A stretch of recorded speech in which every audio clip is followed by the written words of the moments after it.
You're listening to a download from the BBC. This is From Our Own Correspondent. You can hear the version of the programme we make for the BBC World Service by visiting our site at BBC Online. But here's the latest edition broadcast on BBC Radio 4 and introduced by Kate Adie. Today, the Greek parents saying goodbye to children they can no longer afford to look after. An embattled President Hollande prepares to address the nation tomorrow, but will he consider the Saint-Tropez solution? In Chechnya, the war's over, the economy's on the way back, but for many it seems there's nothing to do but sleep. And you can say what you like, the Chinese censors tell us, but do not make fun of our loos. The Greek Prime Minister's been meeting the EU President Herman van Rompuy. He was believed to be pleading for more time to achieve the spending cuts demanded in return for emergency loans worth billions of pounds. The lenders, the EU, the IMF and the European Central Bank are also in Athens. They're talking about a new round of austerity measures. There could be further cuts in civil servants' pay. Holidaymakers who travel to Greece this summer report the beaches were as lovely, the sunshine as welcome, the ancient sites as fascinating as always. But Mark Lowen says the effects of 5 years of recession have become more and more evident. I get a little tired after a while of the endless sheet washing, itinerary planning and bread buying, but then living abroad you come to expect it. For every summer, my humble apartment in whichever country I'm posted turns into a convenient hotel for friends, family and anybody I may have met at a party years ago who decides they fancy a free stay. It can get a little trying, but on the whole I enjoy showing my guests a new city through my eyes, taking them to my favourite spots. Seeing their reaction is the interesting bit, and nowhere more so than in Athens. For months they've watched footage of angry street protests in the capital, heard stories of the impact of austerity. They come expecting the place to look and feel almost like a war zone. When a visitor of mine this summer told his colleagues he was going to Athens for a few days, one seriously asked whether he'd still find food in the shops. "Where is the crisis?" said a university friend as I showed him around the city. "You can't see it." In many ways you can't. It's easy to spend a few days in the crowded little restaurants of the capital, ambling through the popular boutiques, sipping iced coffee on a pavement cafe beneath the Acropolis, and not to notice anything amiss. Athens seems to function pretty much normally, as does the rest of the country. Greece is at its best at this time of year. The fabulous coastline gleams in the late summer sunlight. The white stone houses of the islands, draped with bougainvillea and set against the deep blue of the Aegean, makes this place feel like the most blessed country in Europe, not the most indebted. Perceptions of Greece are easily warped. I met tourists this summer who said they'd been on the verge of cancelling their Greek trips because of fears of unrest, but as they quaffed an ouzo on a perfect beach, they were relieved they hadn't. But listen to the stories of this warm and talkative nation. That's how you find out what is really happening here. I spent time recently with a group of elderly ladies at a day centre on the outskirts of the capital. They've gone there since retirement. The exercises and strong Greek coffee have remained the same. The talk hasn't. With pensions cut and set to be reduced yet further, conversation is crisis-filled. "I can no longer afford to buy chocolate for my grandchild," 82-year-old Maria told me as her kindly eyes glazed over with tears. "If they cut my monthly pension even more, I'll be left with only €100 with which to live. Am I not human?" I couldn't help but think of my own late grandmothers as I sat listening to these women who have lived through so much, wars, dictatorship, and now simply long for a comfortable old age. But they, like so many here, are facing further savage spending cuts. Hermione, 84, with few teeth remaining, was keen to speak. "My son asked to borrow €2 from me. He was so desperate," she said, crying. "It was like a dagger through my heart. I can't afford to live any more. All I want is to close my eyes and never wake up." After leaving the day centre, I went to meet an elderly man, Kostas Kokotsis, who depends on the box of free food he receives. His home in the western suburb of Perama was like something out of Dracula. Cobwebs in all corners, the sound of rats inside walls, old belongings piled everywhere, sheets soiled and unchanged. On the table lay his mounting electricity bill that he can't pay, alongside his pension slip of €340 per month, a little over £250. It barely covers his rent. In fact, the tragic stories are everywhere. There's a foster care home south of Athens now taking in more and more children whose parents can no longer afford to keep them. A mother I met gave up her 10-year-old daughter last year and now comes just once a week for a snatched moment together. It's hard not having her alongside me when I sleep or seeing her growing up, she said, but there's no other option anymore. This in a European Union country, a place of unparalleled cultural richness, of beauty, of history. How has it come to this? You can read the theories, study the statistics, and yet it still seems incomprehensible that a country can fall so far, so fast. Those are the different faces of fascinating Greece. One sun-kissed, sophisticated, joyous.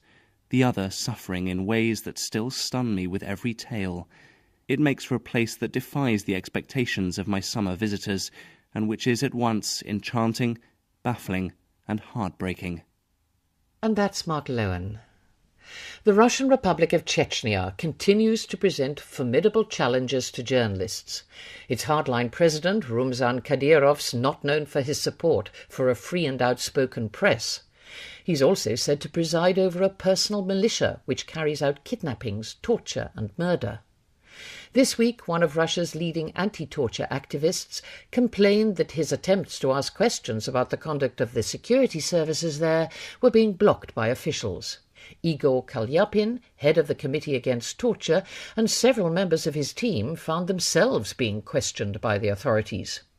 Oliver Bullough has just been back to Chechnya and says that although the republic's a far more peaceful place than it was in the 1990s, people he met there seemed far from content.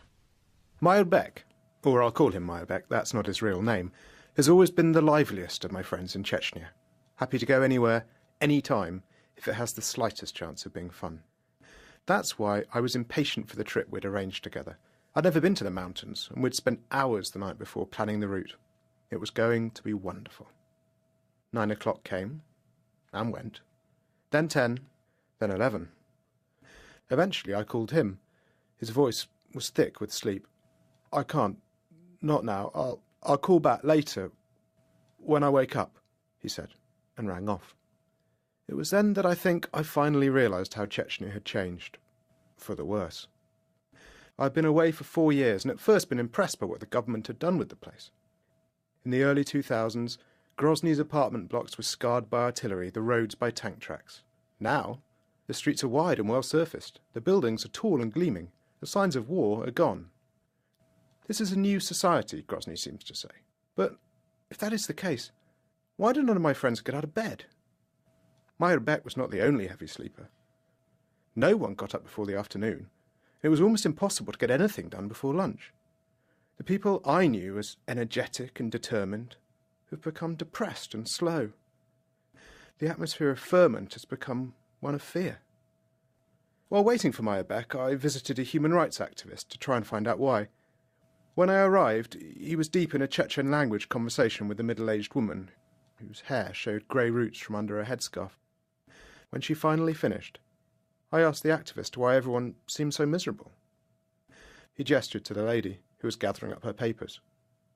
"Listen to her story," he said. "Find out for yourself."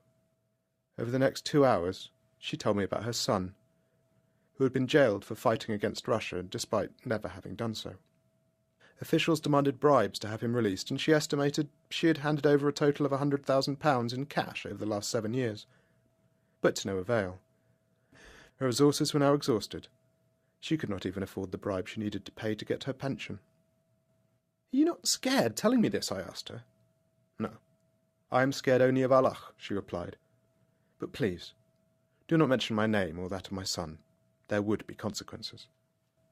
The activist shrugged. "You see what people have to tolerate? Of course they're depressed.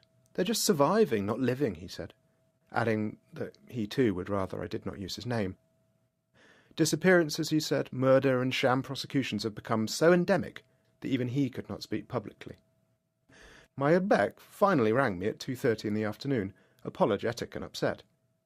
He had not slept well for months, he said, and getting out of bed was proving impossible. It was not too late to set off, however, and I finally did get to see the wooded gorges and rocky cliffs of Chechnya's mountains. On all previous visits, going would have been too dangerous. "I should come here more often," Meyerbeck said, while we stood breathing in the clean air. "It feels good. I haven't been for years." I asked why. "It is only a couple of hours' drive from Grozny." "I don't know. I can't seem to get anything done. Days pass and I just stay at home." He had lost his job some months previously, but was not looking for another one.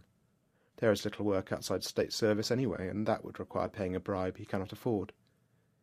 He now watches television during the sleepless nights and sleeps during the workless days. As we drove back towards Grozny, we passed a crossroads that raised a rare smile. "I got hit by a cluster bomb there back in 1996. A Russian plane attacked us in a column of refugees," he said, and chuckled. It was a strange thing to be nostalgic about, but it fit. When those bombs were falling, the Chechens still had a hand in their own destiny. Now, for a defeated nation and a defeated man, there is nothing to do but sleep. Oliver Bullough in Chechnya. Ultra-Orthodox Jews are an increasingly influential part of Israeli society. They're growing in numbers too. By the 2030s, it's estimated 1 in 5 Israelis will be Haredi, as the ultra-Orthodox are often known. The escalating numbers partly explain why this conservative community, with its distinctive dress code and large families, has become the subject of so much media attention. This is a population that will be critical to Israel's future. Anecdotally, the ultra-Orthodox have a reputation for not always being very welcoming to outsiders. So when Linda Presley visited Israel, she wasn't quite sure what to expect. "I think you need socks." It's pretty much the first thing our fixer and translator Alon says to me when we meet at the hotel.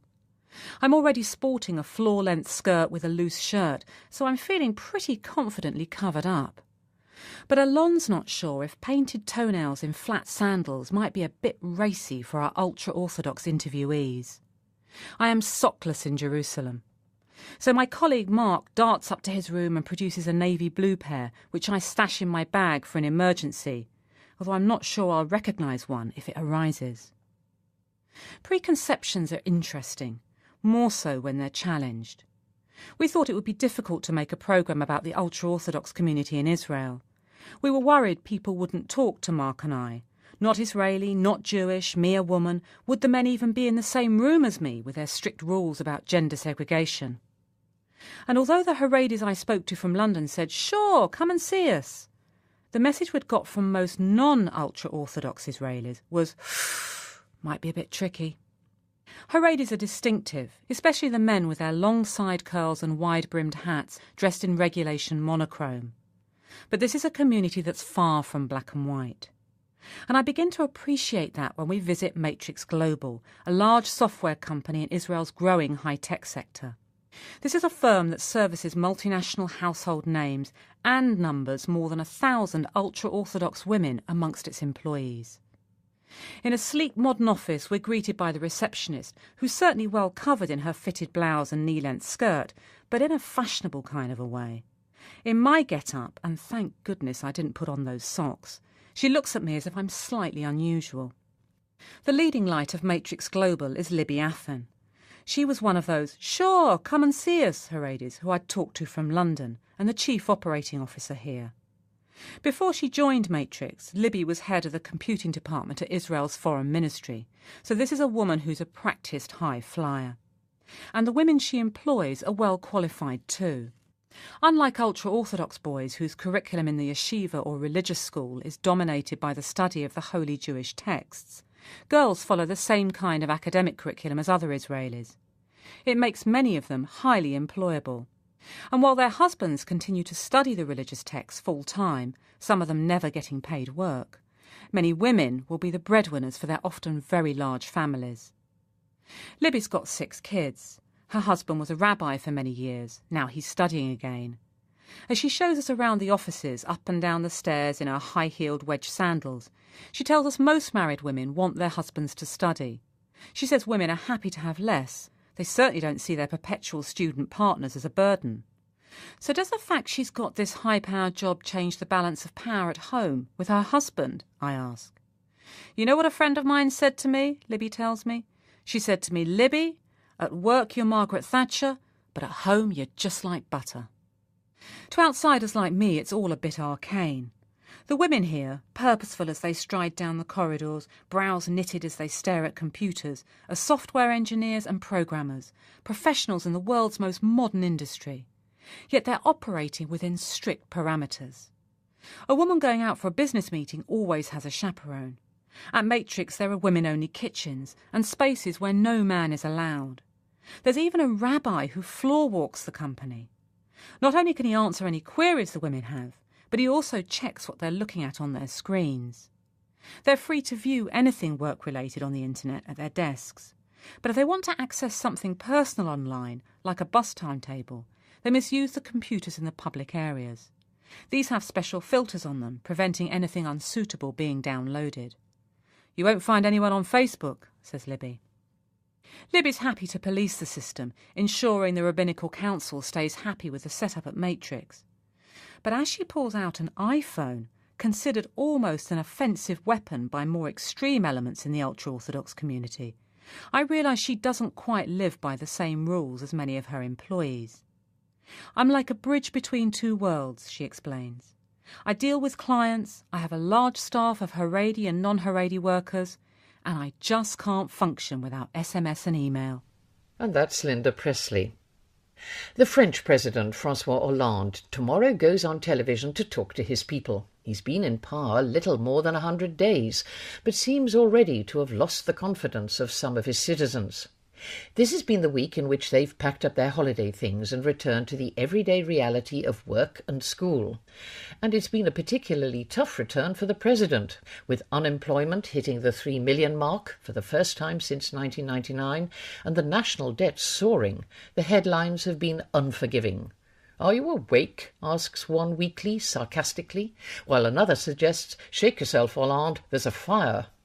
Emma Jane Kirby, who's been holidaying in the glitzy seaside town of Saint-Tropez, wonders if it isn't time for the man they call President Normal to start getting just a little bit more pushy. It's often said that it's only the well-heeled who can holiday in Saint-Tropez, but sit in a bar in the port here for just 5 minutes and you'll soon see it's really the high-heeled who frequent this place. Every second woman here is precariously balanced on needle-thin stilettos, and she wears them not exactly confidently, but nonetheless with a fixed determination, her head held high and her mouth curved in a slight but distinctly self-satisfied smile. Or perhaps that's just the Botox. "Oh, good surgeon," nods the man sitting next to me in the cafe, appreciating the designer-draped, tanned and toned Barbie doll who's stilt-walking past our table now and whose braless breasts, as pert as a pair of genetically modified pomegranates, appear to turn the corner a good 2 seconds before the rest of her. She looks about 45, which in Saint-Tropez means she's probably at least 60. But she, like all her clones, clattering and teetering behind and in front of her, is out to impress. She may well have just walked down the gangplank of one of the scores of luxury yachts that are moored here, or she might equally have just caught the bus in from one of the neighbouring campsites. But either way, she's come to Saint-Tropez in the hope that as she passes, you and I will look up from our pastis and our newspapers and say, "Wow, look at that!"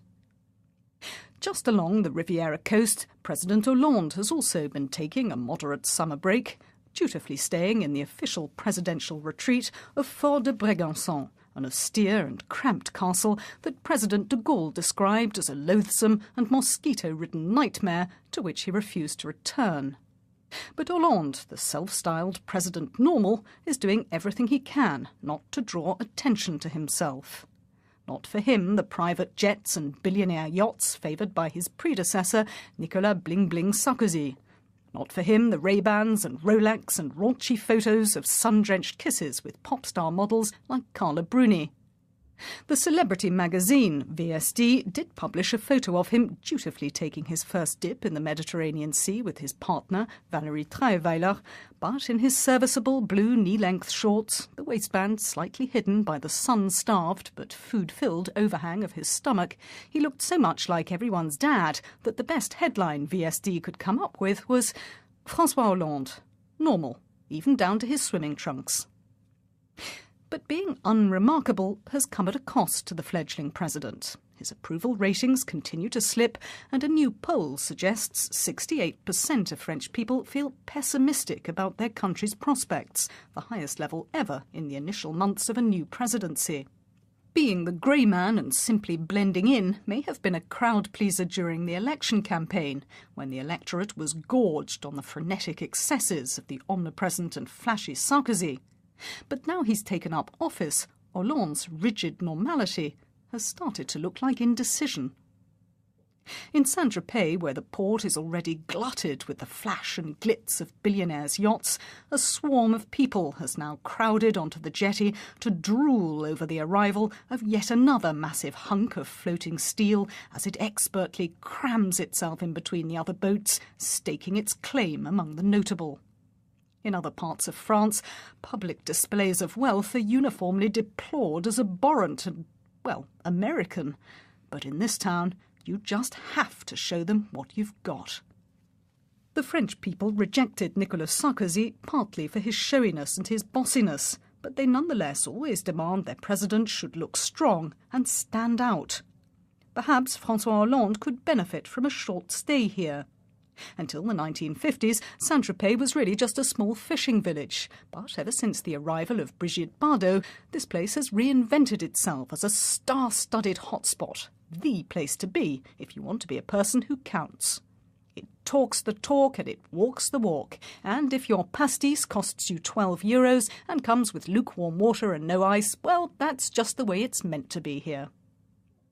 On my final morning in Saint-Tropez, the Mistral wind has ripped the warmth from the air, and I can feel its sharp and spiteful breath on my skin. The bars are emptying, and the holiday-makers are all heading home, where hefty tax hikes, spiralling public debt, and exploding unemployment await them. There's a big storm brewing in France. President Hollande had better learn to swagger, and fast. Emma Jane Kirby in France. Runners who've registered for the Beijing Marathon may have been surprised when a clock counting down the hours to the start of the event next month disappeared this week from the official website. China watchers will tell them that it might not have been formally announced yet, but the race has almost certainly been put off, so that the capital can instead host the biggest political meeting in 10 years, the 18th Communist Party Conference, at which the country's next set of leaders will be unveiled. Those new leaders will be considering what sort of policies they should be pursuing in the decade to come. Justin Rolat has been travelling around China and learning something about the priorities of its communist leadership.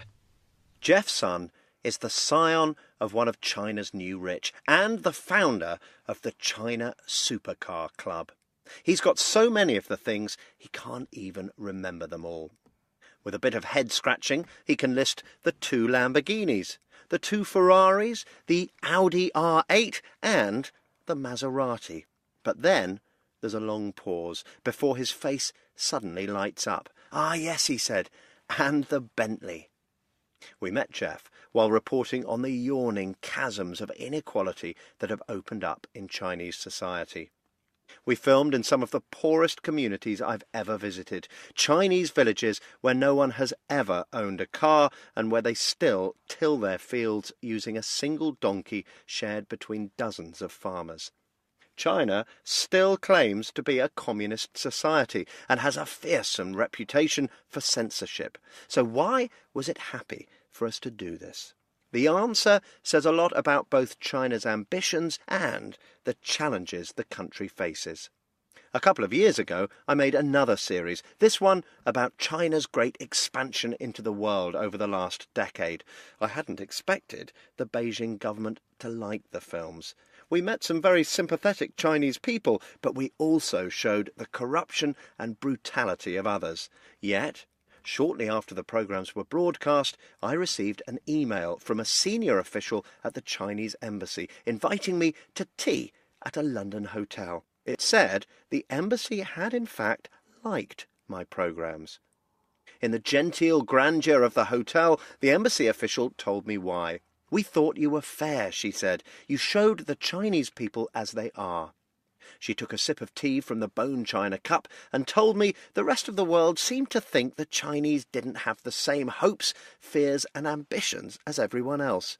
They believe China is a threat to other nations, she added. We want people to understand they don't need to be afraid of us.